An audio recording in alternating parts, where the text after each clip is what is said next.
Andy Dale from Daveeds. Welcome to Button Up Podcast. How are you? Good. How are you? Thanks for having me on. Excellent. It's formerly La Daveeds. That's correct. We want to get into that, but we always like to find out where you're from, what got you into this racket, and find out some more about the company. Racket's a good word for it. From Toronto, Canada, born and raised. My grandfather was actually a leather worker for 50 years. It's how he made his way as an orphan in pre-war Europe and through the war. And when he came to Canada as a refugee after the war, he restarted his leather goods business. David is actually my middle name, and it's a way to link the familial connection to leather back into the company, which I'm doing in a more modern e-commerce way than my grandfather, but it's in his ethos that we operate. Wow. So did the business carry on from when he was making it? His factory shut down in the late 70s when free trade with China was starting up, and all the high-end goods were going overseas, and he didn't want to do that. And so he ended up shutting down after doing really well for a number of decades. And I was actually in finance on Canada's Wall Street, which is called Bay Street. For 7 years, I was fortunate to ascend to partner levels in my mid-20s, and I felt that even though people were saying that I could sort of relax and that I had it made, it just wasn't it for me, and I needed to do something that really embodied my creativity and also my ethos in terms of how I want to do business and relate to other people. So I quit and I took my savings and I started my life again. Wow. It sounds like you hear that from most ex-lawyers and finance guys is they're like, I got to this thing and then I was like, oh, no, not for me. Yeah, a lot of like bankers turned entrepreneurs on the show. Yeah, that's I think probably a lot of us are searching for something at some point or looking to reconnect to something deeper that lacked in that career. I actually still love finance in terms of the discipline of investing and the analysis. A lot of that skill set still applies, but the way of doing business is certainly really different from that Wall Street world. So did you quit with this idea of I'm going to do leather goods again? I didn't. I quit saying I'm going to be an entrepreneur. And I took a few months off, and then I did some reflection. I got some executive coaching actually, and it really came up that I had this natural affinity to fashion. And at the same time, one of the leading fashion accelerators in Toronto invited me in to be sort of a coach to other young companies on matters of finance and strategy. And I was teaching these other young companies, and I was also doing some designing on the side. And whenever I did stuff related to bags, there was just so much interest amongst these other companies in what I was doing. And I decided there was enough spark in the idea when I looked at the market for men's quality bags that I decided to give it a go. And that's initially how the company got started. So did you grow up around a lot of crafts and leather making, or was there a gap in between? There was a gap of a generation. So my mom and her siblings didn't pursue anything related to this. So I grew up with a lot of stories around persistence and integrity and quality. And my grandfather focused mostly on shoes. And so we have some of his slippers like framed, and his memoir came out a couple of years ago around the time I was starting the company. So all these pieces were coming together around it's almost a romanticized way of thinking about what he did, because it was a lot harder. I enter it with a lot more privilege and a lot more benefit of technology and savings and stuff than he had. But it was more about the aura and the story versus technical knowledge of what leather was that I had to start from scratch. So when you were looking at what was available out there, because you started with the weekend bag, what did you see that was missing? Yeah, in men's, I saw a few things. First, I saw that there was a lack of function in high-end pieces with a refined aesthetic. And so the ability to fuse, and I have, the Weekender here, this one's already a couple years old, the ability to attach to your luggage or have expandable capacity or have internal laptop sleeves. Those are things that existed in utilitarian bags, but when you got into things that were more refined, they just didn't really exist. And if you did want them, you might be paying like $2,000, and I didn't want to do that either. So that's the second thing I realized was super high price points, price inflation, poor value. And the third thing is core to our ethos was a lack of responsibility and transparency in the supply chain. So leather is traditionally really, really toxic. In Bangladesh, for example, where a lot of leather is made, the average life expectancy in the country broadly is 72, but in the tanneries, they die by age 50. So I wasn't going to leave this world of finance where I thought the ethics could have been better to enter an industry that was also toxic in a different way. So I knew that we had to do things differently, and that led to me moving into a German village for a little bit with this renowned tannery and creating our own proprietary leather that actually uses 80% less water and 75% less energy than other leathers. Whether customers care about that or not, some do, some don't, but it's just the way I want to do business. But certainly we can also compete on the durability and the waterproofness and the suppleness. And certainly all men, when they're buying, care about that kind of stuff. So what year are you incubating the idea? Yeah, so it was an idea in my head mid to late 2016. We did like a beta production run. That's how I came into contact with Brock. Brock got one of our first ever duffel bags. I actually told my friend he wasn't getting his because I managed to connect with this great influencer. So thank you for that. I think that video has been like viewed 100,000 times or something. Yeah, I think it's got like over 300,000 now. It's really. Oh, is that the travel video? That's the it's how to choose what to look for when you're buying a leather bag. Yeah. Yeah, and I just used that bag a few weeks ago to take the train down to DC. It's awesome. a great bag. Thank you so much. Yeah, I'm so glad. So 2017, we did that beta run, and then we officially launched in 2018. So we're kind of a year and a half into being in market. And why'd you drop the law? Why'd you drop the French? You know what? Even though we're still proudly made in Montreal and we have a bit of a European flair, it was a little bit complicated to pronounce and remember. And it's just as we stepped into our brand and launched our new website earlier this year, it seemed like a cleaner, more refined, and more masculine way to present ourselves, even though the products are the same. You know that movie that just came out, Ford vs. Ferrari? No. There's a movie that came out, Ford vs. Ferrari, with Christian Bale and Matt Damon. Everywhere in the world, it's called Le Mans 66, but in the U.S., it's called Ford vs. Ferrari. Really? Because Americans aren't going to go see a movie about a French race. They did that with Harry Potter, too. They changed the names of the books when they came here, some of them. So, yeah, the American market's different. So as you're getting this off the ground, what were some of the things you learned as you were building a brand from scratch? Yeah, I mean, you kind of F everything up as you go.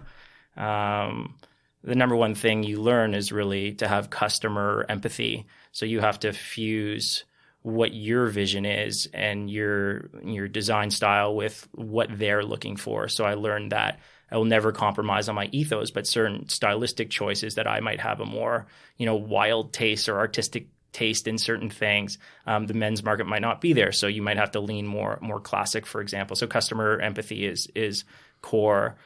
Second, that it's capital intensive to get a business like this off the ground. So we're really proud of our frugality and bootstrapping along. We were told early on that there's like much expense in traditional marketing platforms, and we really have grown by word of mouth and working with the right influencers like you two, who authentically believe in what we're doing and are willing to share their authentic voices in talking about the product honestly, including what they might perceive to be its flaws. So being thoughtful and frugal about marketing instead of sort of spraying and praying is another big one. And then 3, I mean, it's you hear this all the time, but like it's all about people. The amount of agency types and social media types we've like turned over because they have great resumes, but it just doesn't fit with our ethos in terms of the type of content they want to do or how they're operating. So really being thoughtful about the hiring process to make sure that the people aren't just qualified and nice people, but they actually align with what you want to do and the vision you have for the brand. So did you start with, you were like, I want to make a weekender, that's what I need, or like how did you progress the line a little bit? Yeah, when we analyzed the market, it seemed like there were kind of like 3 to 5 core styles you need to develop to have a core men's leather bag line. So we said, let's start with 2 of those. Let's start with a slim briefcase, and let's start with a weekender. So we developed those first. We proceeded to develop like a travel passport wallet, a backpack. We developed a women's bag because the men were saying, my wife loves my bag. And so even though we're a men's oriented brand, we actually have a women's bag that is close to sold out. It's done really well. My wife is the number one thief of my things. Right. So women who are more comfortable either with a more unisex aesthetic or they're looking to men's brands that are primarily men that are starting to branch into women have enjoyed our bags, though men seem to not want anything that is associated with what is originally a women's brand. So that's why we started with men, even though women are by far a bigger market. And so, yeah, we sort of knocked off a couple of the core styles, and then we launch a couple of new ones a year and always have stuff in the works. How did you convince that Tannery to work with you? You were just some random Canadian dude, right? Yeah, I remember they were impressed by. First of all, I made them a really good, like, thoughtful PowerPoint presentation. It took me like 3 to 4 months to get them on the phone even. And then when I got them on the phone, I said, can I come visit you? And they were impressed by that. They're like, if you're going to fly out, by the way, you can't fly to us. Like, you're going to have to fly to Frankfurt and then take this train and that train. And like, we're way in the countryside. So I did that on my own expense. I came armed with a presentation. And most importantly, they were impressed with the vision I had for the company. So there are a lot of people, as you like, this market is littered with brands and mom and pop brands. A lot of them might have the more Americana look to the leather. And I admire all the people who have the love of craft. I think it's great that we're having this return to quality. But Daveeds is really about demonstrating that the highest quality, best products can also be made with the most integrity, and that way of doing business can apply not just to bags, but all sorts of other categories in the men's world. And so bags are our first example, but that vision for the company really applied to the Tannery because they've done footwear, they've done bags, they've done belt leathers, and they're the first Tannery in the world to operate in the way that we happen to also want to operate. So there was a strong cultural alignment, and they actually granted us North American exclusivity over all of their leather making technology in the bag space, and also obviously exclusivity over our own leather, which is forever proprietary to us, but we actually have exclusivity more deeply with them on a North American basis. And there's no yellow pages for German or European tanneries. Like what was it? Just happenstance you came across a very forward-thinking tannery? That's a great question. Yeah, there's actually a point where I thought I might have to shut the company down before it even got off the ground, because I thought, well, like, I want to do things ethically, and so I can't use leather because that's like an animal. I didn't know the nuances at that point. I'm like, okay, so these vegan leathers, and then you dive in. There's no such thing as vegan leather. Like, if vegan's supposed to mean like ethical and good, like the vegan leathers are just PU and plastic. Latex. And I eat a lot of vegan food, and I think maybe we should eat less meat as a society and more plants. But like, there's no such thing as vegan leather. So I said, well, leather's in my family. Is there a way I can do leather that I could actually go to sleep at night with?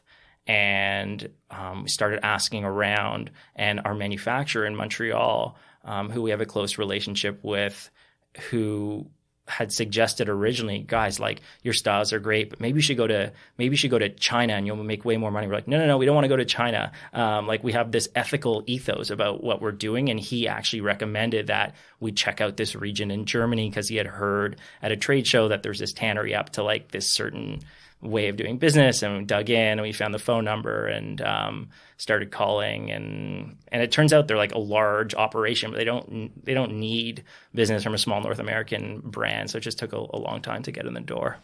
Yeah, I mean, they kind of took a bet on you, right? Because a factory like that, they're not going to really like turn a profit on that first production run. So they're kind of expecting, they have confidence that you're going to grow into something. Yeah, I think we're a case study in their boardroom actually. About how to build a forward-thinking brand using their product. We have a lot of content on them on our website, and that's not something they asked us to do, but I think it's kind of like the quid pro quo for, and to have gratitude to them for taking us on in that way. I mean, we're still probably in the context of the customers they deal with extremely small. Like, they were Adidas's go-to tannery in the 70s before Adidas outsourced everything to Asia. They've worked with other leading global brands. Like, German bullskin is some of the top leather in the world. You look at, like, a lot of people talk about Italy and France and Germany as really the nexus of really high quality leathers.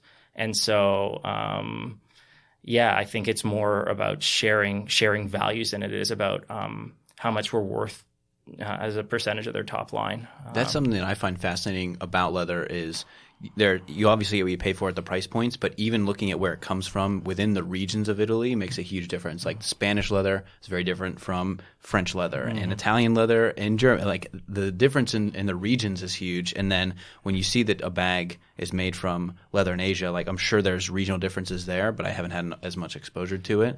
But I also talking to the Horween guys. I did the factory tour there, and what they were telling us is the way that cows are slaughtered now is the hides aren't as useful from these mega factories because it's just like this tiny little portion of their business to get rid of the hides. And so you have to have somebody that really focuses on making a high quality hide. You can't just take anything from a mass manufacturing farm. Yes. I'm sure you've seen a lot of news about this notion of slaughtering the Amazon or the Amazon's burning.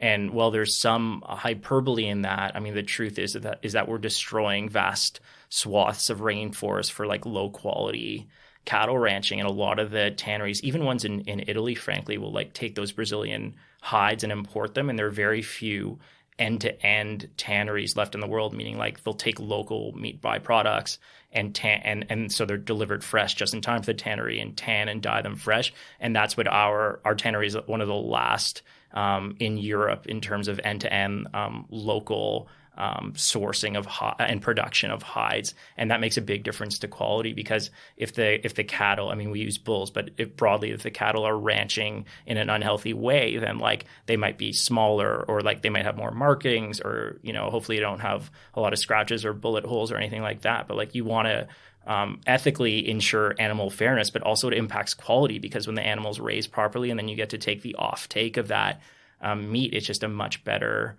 quality hide. And our hides are 45 to 55 square feet, which is really, really huge. And we get a lot out of them in terms of use. Yeah, we were talking to Mark Kohlenberg from Moral Code a few weeks ago, and we were talking about these buzzwords that are in the industry, like any leather goods, handcrafted, for example. I feel one, especially with leather bags, is vegetable tans. And a lot of people don't really know what it means, but it's listed on the product page and it sounds good. So what are your thoughts about the different tanning processes? Yeah. And I want to try not to be disparaging to other companies, and everybody has different points of view. But in terms of the basics, vegetable tanning would be the process by which you would use tree barks and other plants to tan the leather. And tanning, even though it has the word tan in it, tanning is actually the process by which leather is putrefied, prevented from rotting because it's a natural ingredient. And after the tanning, there's a lot of steps that have to dye and finish the leather. So once you prevented it from rotting, you put it generally in a set of other ingredients, often chemicals, to color it and then finish it if you want things like waterproofing. I mean, the waterproofing for ours is actually in the recipe, so we don't finish it that way. But so there's kind of three steps. There's the tanning, there's the dyeing, and there's the finishing. So vegetable tanning often gets a good marketing rap because the first part of the process uses more natural ingredients. Now, what people don't talk about with vegetable tanning is that it uses an inordinate amount of water because the skins have to sit in these giant vats for a long time. It's a longer process. If you're marketing a more slow fashion approach, that's actually good. The texture of a veg comes out a little bit more hard, and the word patina, when that leather wears in really nicely, that's what we'd use when we're talking about veg. Ours is not intentionally not a vegetable tan leather, not just for environmental reasons, but we wanted that combination of structure and suppleness for easy packability. So we weren't going for the sort of Americana look. We were going for a more refined look. So we use a combination of natural ingredients and chrome, which is the other process by which leather is tanned. Chrome is naturally occurring in the environment. The problem at most chrome tanneries is that chrome, when it's left to expose, can morph into what's called chromium-6. If you've seen the movie Aaron Brockovich with the water poison, that's the chemical that poisoned the water. So you never want to let chrome oxidize.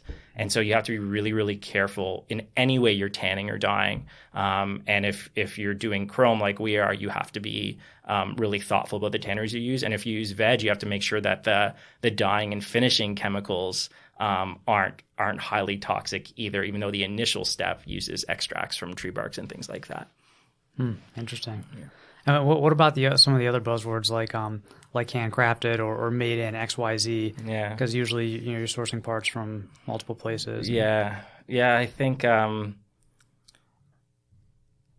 have to be careful about what you say, not just from a legal perspective, but if you want to do business in a way that represents integrity, I think you just have to be transparent about where everything is done. So for us, it's handcrafted it, or we say made in Montreal because that's where they're made. But like we're very open about the fact that our leather comes from Germany, our zippers are handmade in Switzerland. The rest of our hardware comes from Tuscany. And so I think that if you have nothing to hide, then disclosing your supply chain actually adds value, because you can say where things are authentically from.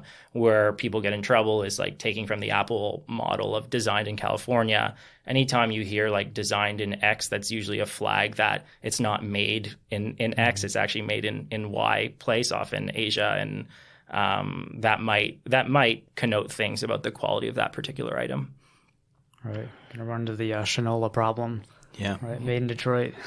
Yeah. And now they're going with built in Detroit. And, like Shinola, I'm sure didn't have malicious intent, because they have a great watch. I mean, their leather goods are, I think, sampled in Detroit and made elsewhere in the U.S., but their watches are authentically built in Detroit. So was it like a horrible thing for them to say made in Detroit? I know they got in a lot of trouble for it, and it's a sign for all of us that we should be really careful. But for me, like we're the first ever company in our category to earn what's called certified B Corporation status, which is companies like Patagonia and Allbirds and Jerry's. Ben and Jerry's is another good one. Like it's a stamp of approval on your quality and ethics, as is evidenced by third-party audits. And so to be the first in the world in our category with this certification means like we're hyper ahead of the curve in terms of disclosing everything. And we're happy for customers to ask us questions. And that actually leads to greater trust in our mind when we're able to operate in that way.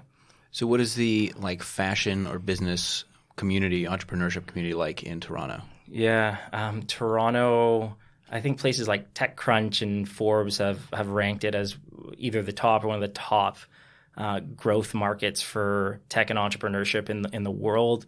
Call it Silicon Valley North. There's a great ecosystem of fellow entrepreneurs. It's a great place to do business. The country's a great place to live. We're just really blessed.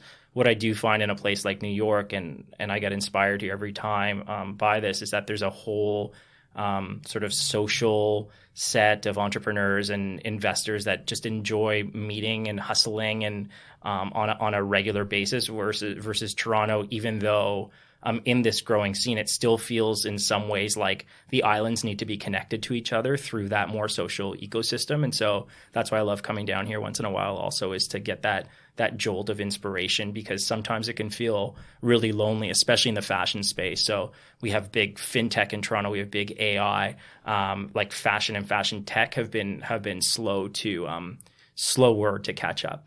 Is it tough to operate as a Canadian company with a large U.S., like what's dealing with customs and back that kind of thing? We're really, really fortunate to have we were in this like accelerator, which was backed by UPS because they saw potential in us being able to export. And so we have this amazing arrangement with UPS. And because Canada and the US have free trade under NAFTA, or what your president is calling USMCA for now, USMCA, but even without that, there's like a certain amount of goods per day that Americans can import via e-commerce that like the majority of our business is a U.S.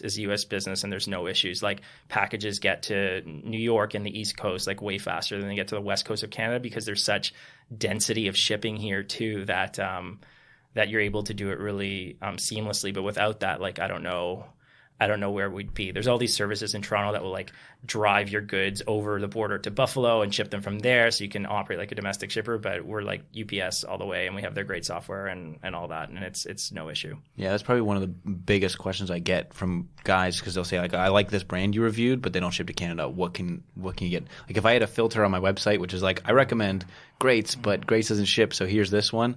That's a huge thing. So I'm very conscious of that. Yeah, in Canada we have an e-commerce limit of, I think it's $20 a day before we have to pay duties.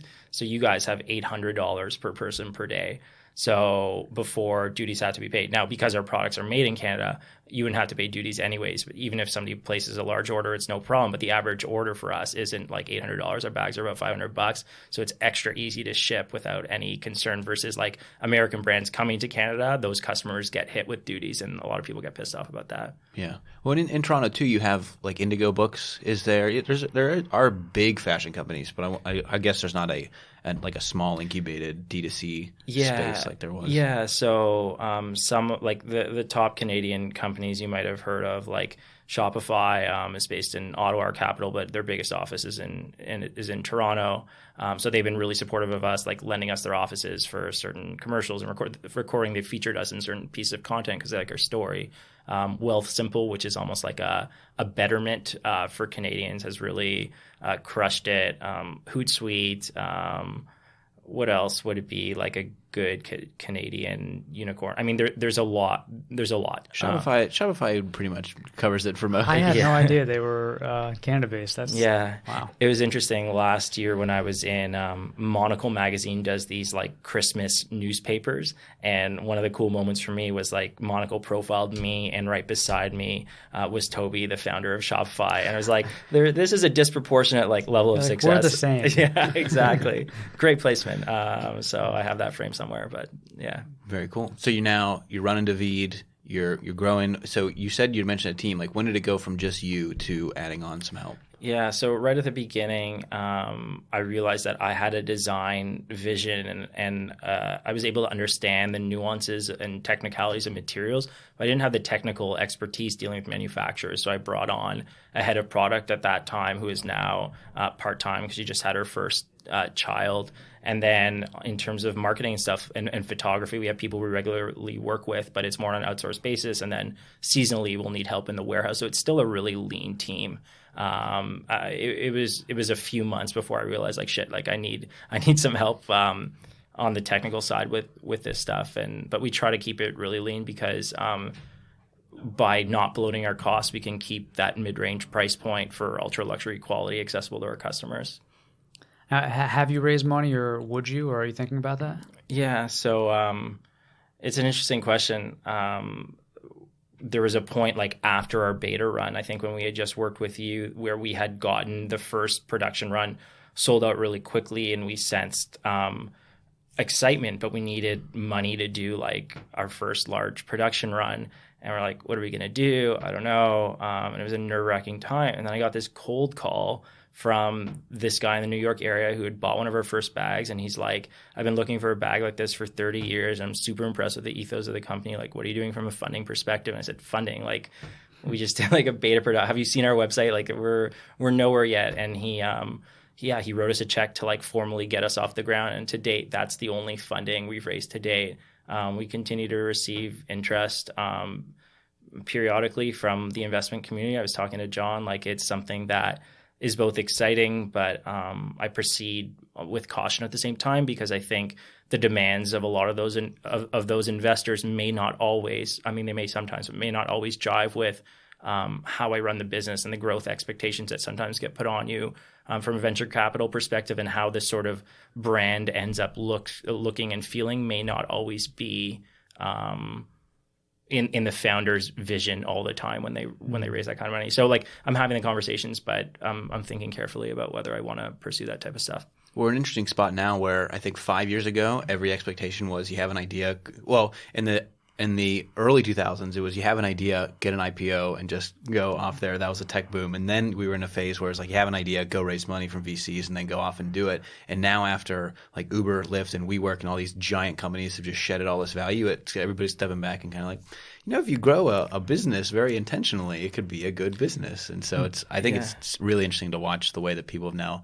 There's actually a huge story today about Away. If you saw that, there's a really toxic culture at Away, and there's a huge report in The Verge about it. And it's like Away was one of those high-flying unicorns, and they're all over the place. But is it a toxic environment because it grew so fast? And you don't really know. I'm sad to hear that too, because like Away is one of those stories I followed, and it seems like a great story of a women-led company really like crushing it, and it's really impressive what they've done, and they're sort of adjacent to our category, so I can like cheer them on without being too jealous or anything like that. But I'm sad to hear that that story came out. I'll have to have a look. I haven't seen it. It was literally like just like 25 minutes before we started recording. Yeah, so it is interesting though.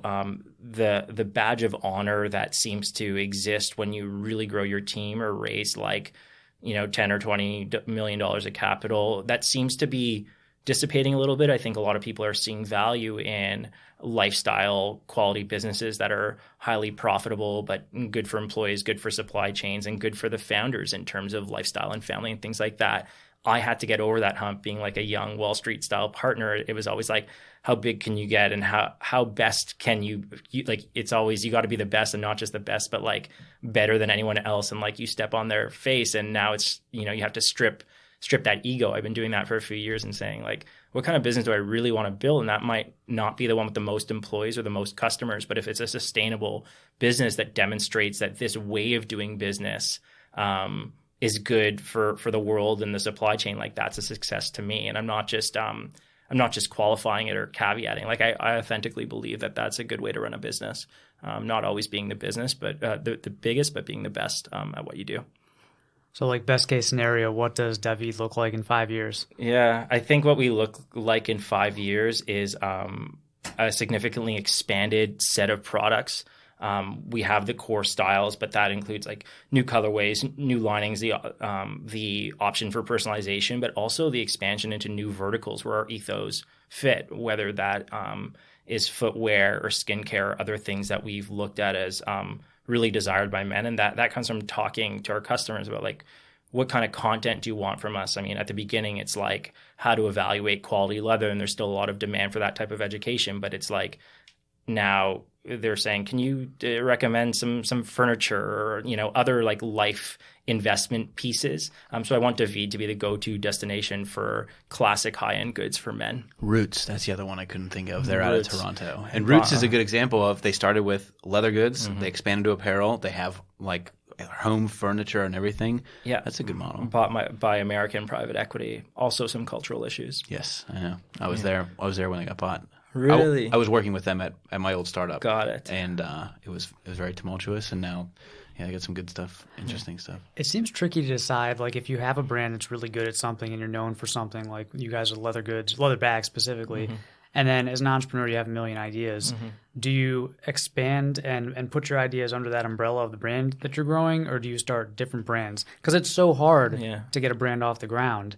But sometimes you see brands that kind of get diluted because they add too many things. It's a brilliant question. It's like Shinola. It's like, I don't think of Shinola. It's like they make bikes and they make turntables and they make watches. It's like, what is Shinola? But it stands for Detroit. It's like you have to have, like you're saying, it's the ethos. And the idea so of the brand. it's like in this millennial generation of D2C, which I actually have a lot of issues with in terms of how it's unfolded. There has been a movement to growing fast by putting a stake in the ground in a certain product category. And when growth is expiring or flattening out in that category, it's like, no, we're not a mattress company. We're actually like a sleep. We're in the world of sleep. But consumers don't believe you if you haven't put your stake in the ground by saying like, we represent something greater about empowering humans on their way to sleep, right? So the first story you put out about your ethos and what you represent is really adhered to by consumers. And for us, it was like bags were always our first category. But when we talk about our company, it's about representing a way of doing business more deeply, under which bags are our first category. So I could see other verticals being housed under the Daveed brand. Like maybe those verticals like look a little bit different in terms of branding, or there's different websites or something like that. But I think it'll, once we've earned customers' trust in bags, and we're still in the process of doing that, we'll be able to branch out more easily than having to like pivot our entire story because we pretended we were a bag company so that we could grow more quickly at the beginning. So I think it's being careful and thoughtful at the beginning, and a lot of brands aren't, because they want to grow really, really quickly, and we're kind of the opposite. Yeah, makes sense. And what's on the near future product horizon for Daveed right now? Yeah, people have been asking for crossbodies, laptop cases, more like accessory pouches. A bigger briefcase is one they've been asking for, a bigger backpack. So there's like a whole bunch of things we're working on. We don't release things till we feel that they're really ready. So it's kind of the pace of a couple a year right now. But that's kind of what's on the horizon for us. Nice. It's got to be so hard to satisfy everybody because like with briefcases, like we were talking to Stuart and Lau, And they're like, all right, this is our small briefcase. And I'm like, I want a smaller one because I only have a 13-inch laptop. And, but then I'm sure other people are like, no, give me like the extra large double wide, for my weekend trips. Yeah, and it's interesting. Like, it depends on the customer. I have most customers who end up not buying the briefcase. Like, the ones who do love it and they don't return it. The ones who don't are like, I need something bigger. I want an extra zipper for my laptop. And I had one customer recently who was like, no, it's actually like too big. Like you said on the website, it was 2 inches, but like I measured it and it was like 2.25. And I was like, oh God, like you're the first person who's ever said it's too small, right? So you kind of have to look at how you want to grow, what the market's demanding. And we're not in the business of like, we're small batch, made really carefully, but we're not like made to order. There's a difference in that. So we have to be careful about how we jump. Yeah. And what's your best seller? Is it the weekend bag? The weekend bag has really crushed it for us. It's unique. I think versus the version you had, we actually thickened the leather and made a couple of other minor adjustments. But the combination of the internal laptop sleeve, which is like rare in weekenders, the expandable capacity, the suppleness of the leather, which keeps some structure but allows for packing. Like we had one customer take this on a week-long motorcycle journey as his only bag because it had the laptop sleeve and he could fit a whole bunch of clothes in it. So the versatility in this bag combined with the look and the re-zips and stuff has really resonated with people. So that's kind of our hero product. I know I took the slim briefcase and I shoved it in the front of one of those city bikes with a bungee cord, and I rode around the city with it for a week. And I'm like, this is very durable. Yeah, thank you. Got caught in the rain and ruined my shoes, but my bag was okay. The leather is waterproof, and it's not because we spray on some waterproofing too. So I'm glad it survived, and we would expect it to. So if there's ever any issues, you better let me know. Yeah, that's the cool thing too. Is like, I mean, with the weekend bag that I have, first generation, but I mean, I throw it around. Like I'm not. Like it does look high end, but I'm not going to treat it like it is. Yeah, don't be precious with it. Yeah. And that's the thing we have to convince our customers too. There's a level of education because a lot of them say it's so pretty, I don't want to use it. It's like it belongs on a shelf, like as a piece of art. And we're like, no, like this is German bullskin, so it's a refined aesthetic, but we designed it that way so that you could look really cool while throwing it around, and we want you to throw it around. And we have like leather care products now that they can use to look after it and stuff like that. So yeah. Cool. Well, we have a section where we do a series of rapid fire questions. 1 or 2 word answers that you haven't prepared for. Are you ready? I think I'm ready. Let's do it. All right. Loafers or sneakers? Sneakers. Spring, summer, or fall, winter? Spring, summer. All right. Morning or evening shower? Morning. Jeans, chinos, or trousers? Chinos. Navy or charcoal if you only had one suit? Navy. All right, and if you have a big day, you're in the shower and you want to get pumped up, what song are you listening to? Oh, that's so embarrassing. Right now, I'm listening to the great Canadian artist Nelly Furtado and her song "Powerless," which is about like not giving a shit about what others think and like doing things your own way. Kind of cheesy, but like it's been running through my head, so I figured I'd just be open and vulnerable about that one. That's good. Mine's been Lizzo. I've been listening to Lizzo all week. I nice. know what it is. Yeah. My wife is obsessed with Lizzo. My wife is too.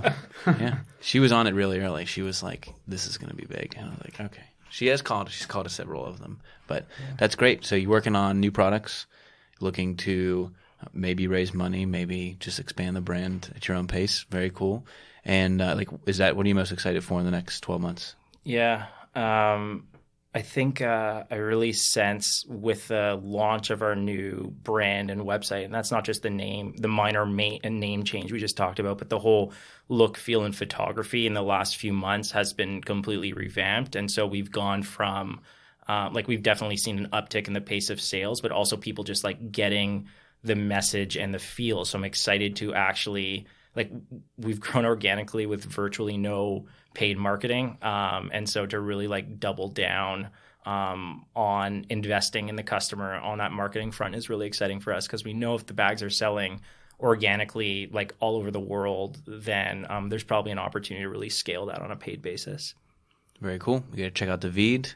Do the passports sell well in the U.S.? Because there's a statistic that most people have never left the country and don't even have a passport. In Canada, I bet everybody has them.